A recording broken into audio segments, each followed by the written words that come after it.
حضرت سلمہ رضی اللہ عنہا فرماتی ہیں کہ ایک دن ان کے شوہر حضرت ابو سلمہ رضی اللہ عنہ نبی کریم صلی اللہ علیہ وآلہ وسلم کی مجلس سے خوشی خوشی لوٹے اور کہا، آج میں نے ایسی حدیث سنی ہے کہ دل خوشی سے بھر گیا۔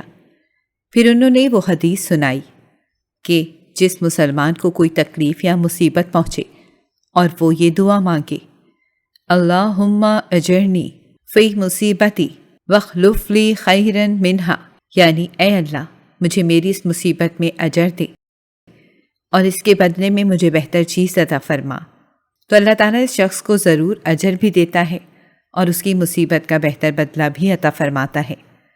حضرت سلمہ رضی اللہ عنہ کہتی ہیں کہ میں نے یہ دعا یاد کر لی۔ پھر وہ وقت آیا جب حضرت ابو سلمہ رضی اللہ عنہ کا انتقال ہو گیا۔ حضرت سلمہ رضی اللہ عنہ فرماتی ہیں، میں نے فوراً انا للہ و انا الیہ راجعون پڑھا اور وہ دعا بھی مانگی جو انہوں نے مجھے سکھائی تھی، لیکن دل میں یہ خیال آ رہا تھا کہ ابو سلمہ رضی اللہ عنہ سے بہتر کون ہو سکتا ہے۔ عدت مکمل ہونے کے بعد ایک دن وہ کھال صاف کر رہی تھیں کہ نبی کریم صلی اللہ علیہ وآلہ وسلم تشریف لائے اور گھر میں آنے کی اجازت طلب کی۔ حضرت سلمہ رضی اللہ عنہ نے فوراً کام چھوڑا، ہاتھ دھوئے اور نبی کریم صلی اللہ علیہ وآلہ وسلم کو خوش آمدید کہا۔ پھر نبی کریم صلی اللہ علیہ وآلہ وسلم نے نکاح کی خواہش ظاہر کی۔ حضرت سلمہ رضی اللہ عنہ نے عرض کیا، یا رسول اللہ صلی اللہ علیہ وآلہ وسلم، یہ میری خوش نصیبی ہے، لیکن میں ایک غیرت مند عورت ہوں، کہیں کوئی ایسی بات نہ ہو جائے جو آپ کو ناگوار گزرے، پھر میں عمر رسیدہ ہوں اور بچوں والی بھی ہوں۔ نبی کریم صلی اللہ علیہ وآلہ وسلم نے فرمایا، اللہ تعالیٰ تمہاری غیرت کو برکت دے گا، عمر کا فرق بھی خاص نہیں، اور تمہارے بچے میرے ہی بچے ہوں گے۔ یہ سن کر حضرت سلمہ رضی اللہ عنہ نے کوئی عذر باقی نہ رکھا اور ان کا نکاح اللہ کے رسول صلی اللہ علیہ وآلہ وسلم سے ہو گیا۔ اس طرح اللہ تعالیٰ نے ان کی اس مصیبت کے بدلے میں انہیں اپنا رسول عطا فرمایا۔ اسی طرح مسند احمد کی ایک اور روایت میں حضرت علی رضی اللہ عنہ سے مروی ہے کہ نبی کریم صلی اللہ علیہ وآلہ وسلم نے فرمایا، جس مسلمان کو کوئی مصیبت پہنچے اور چاہے کتنی ہی مدت گزر جائے، جب بھی اسے یاد کرے اور انا للہ و انا الیہ راجعون کہے تو اسے وہی اجر ملے گا جو مصیبت کے وقت صبر پر ملتا ہے۔ نبی کریم صلی اللہ علیہ وآلہ وسلم کا ہر عمل امت کے لیے رہنمائی کا سر چشمہ ہے، اور آپ صلی اللہ علیہ وآلہ وسلم کی سنت یہ تھی کہ معمولی سے معمولی دکھ یا پریشانی پر بھی انا للہ و انا الیہ راجعون پڑھا کرتے تھے۔ ایک بار جب ہوا سے چراغ بجھ گیا تو آپ صلی اللہ علیہ وآلہ وسلم نے فوراً یہ کلمات ادا کیے۔ حضرت عائشہ رضی اللہ عنہا نے حیرت سے پوچھا، یا رسول اللہ، کیا یہ بھی مصیبت ہے؟ آپ صلی اللہ علیہ وآلہ وسلم نے ارشاد فرمایا، عائشہ، ہر وہ چیز جس سے دل کو رنج یا پریشانی ہو وہ مصیبت ہے، اور اس پر انا للہ و انا الیہ راجعون پڑھنا چاہیے۔ نبی کریم صلی اللہ علیہ وآلہ وسلم نے ہمیں سکھایا کہ جب انسان کو کوئی بھی نقصان یا دکھ پہنچے تو اس پر صبر کے ساتھ ان کلمات کو زبان پر لانا چاہیے۔ آپ صلی اللہ علیہ وآلہ وسلم نے فرمایا، جو بندہ مصیبت کے وقت گھبراہٹ یا بے صبری کے بجائے انا للہ و انا الیہ راجعون پڑھتا ہے تو اللہ تعالیٰ دنیا میں اس نقصان کا بہتر بدلہ عطا فرماتا ہے اور آخرت کے لیے بھی اس کے اجر کو محفوظ فرما دیتا ہے۔ ایک اور موقع پر نبی کریم صلی اللہ علیہ وآلہ وسلم کے نالے مبارک کا تسمہ ٹوٹ گیا۔ آپ صلی اللہ علیہ وآلہ وسلم نے فوراً انا للہ و انا الیہ راجعون پڑھا۔ صحابہ کرام رضوان اللہ علیہم اجمعین نے عرض کیا، یا رسول اللہ صلی اللہ علیہ وآلہ وسلم، کیا یہ بھی مصیبت ہے؟ آپ صلی اللہ علیہ وآلہ وسلم نے فرمایا، مومن کے لیے جو بھی ناگوار بات یا دکھ دہ لمحہ پیش آئے وہی مصیبت ہے، چاہے وہ معمولی ہو یا بڑی۔ اسی طرح حضرت ابو ہریرہ رضی اللہ تعالیٰ عنہ سے مروی ہے کہ نبی کریم صلی اللہ علیہ وآلہ وسلم نے فرمایا، اگر تم میں سے کسی کی جوتی کا تسمہ بھی ٹوٹ جائے تو اسے انا للہ و انا الیہ راجعون پڑھنا چاہیے، کیونکہ یہ بھی مصیبت ہے۔ حضرت ابن عباس رضی اللہ عنہ بیان کرتے ہیں کہ نبی کریم صلی اللہ علیہ وآلہ وسلم نے فرمایا، جس نے مصیبت کے وقت انا للہ و انا الیہ راجعون پڑھا تو اللہ تعالیٰ نہ صرف اس کے دکھ کی تلافی فرمائے گا بلکہ اس کی آخرت سنوار دے گا اور ضائع شدہ چیز کے بدلے میں بہتر عطا فرمائے گا۔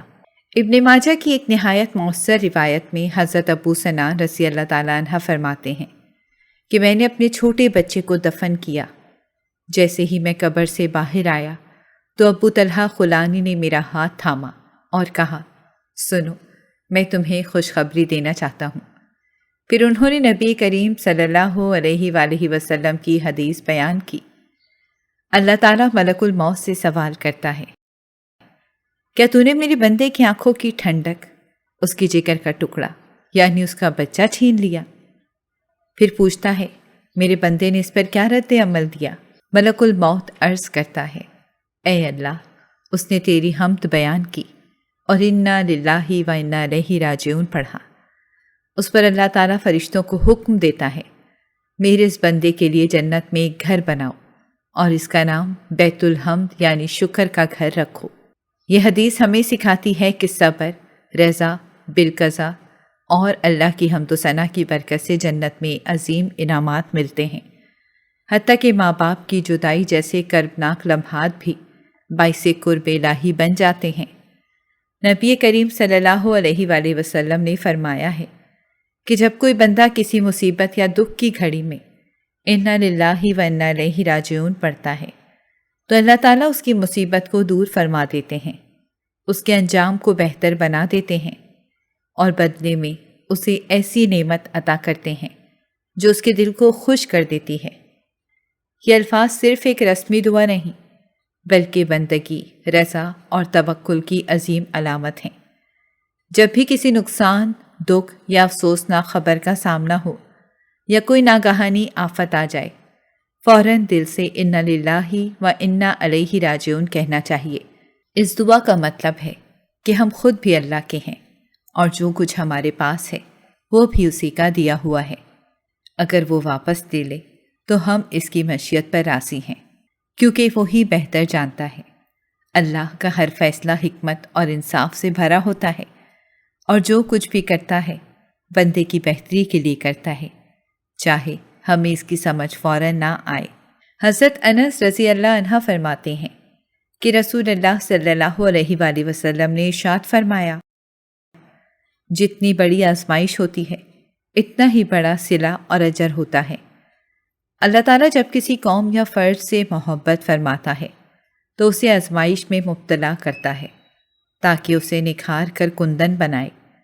جو لوگ آزمائش میں بھی اللہ کی رضا پر راضی رہیں، اللہ ان سے خوش ہوتا ہے، اور جو لوگ آزمائش پر اللہ سے ناراضگی کا اظہار کریں، اللہ بھی ان سے ناراض ہو جاتا ہے۔ انا للہ و انا الیہ راجعون وہ کلمات ہیں جو ہر مصیبت، رنج، دکھ اور آزمائش کے وقت ایک مومن کی زبان پر ہونے چاہیے۔ یہ آیت صرف ایک دعا نہیں بلکہ توحید، صبر، شکر، رضا اور ایمان کا نچوڑ ہے۔ قرآن مجید کی سورۃ البقرہ آیت نمبر 156 میں فرمایا گیا، یعنی جب ان پر کوئی مصیبت آتی ہے تو وہ کہتے ہیں ہم اللہ کے ہیں اور ہم کو اسی کی طرف لوٹ کر جانا ہے۔ یہی لوگ اللہ کی خاص رحمت، دعائیں اور ہدایت کے مستحق ہوتے ہیں۔ نبی کریم صلی اللہ علیہ وآلہ وسلم نے بارہا امت کو سکھایا کہ کسی بھی قسم کی تکلیف، چھوٹے سے نقصان، حتیٰ کہ جوتی کے تسمے ٹوٹنے، چراغ کے بجھنے یا کسی معمولی رنج میں بھی انا للہ و انا الیہ راجعون پڑھنا چاہیے۔ اس سے بندے کا دل اللہ کی طرف متوجہ ہوتا ہے، نفس سے عاجزی اختیار کرتا ہے اور رب تعالیٰ کی رضا پر راضی رہتا ہے۔ یہ کلمات دل کے دکھ کو سکون میں بدل دیتے ہیں، اور جب انسان کہتا ہے کہ ہم اللہ کے ہیں تو وہ در حقیقت اس بات کو تسلیم کر رہا ہوتا ہے کہ ہر چیز، ہر تعلق، ہر نعمت اللہ کی امانت ہے اور ہم اسی کی طرف لوٹ کر جانے والے ہیں۔ کہہ کر انسان اپنے انجام کو یاد کرتا ہے، جس سے مصیبت ہلکی لگتی ہے۔ دنیا کی حقیقت سمجھ آتی ہے اور آخرت کی فکر بڑھ جاتی ہے۔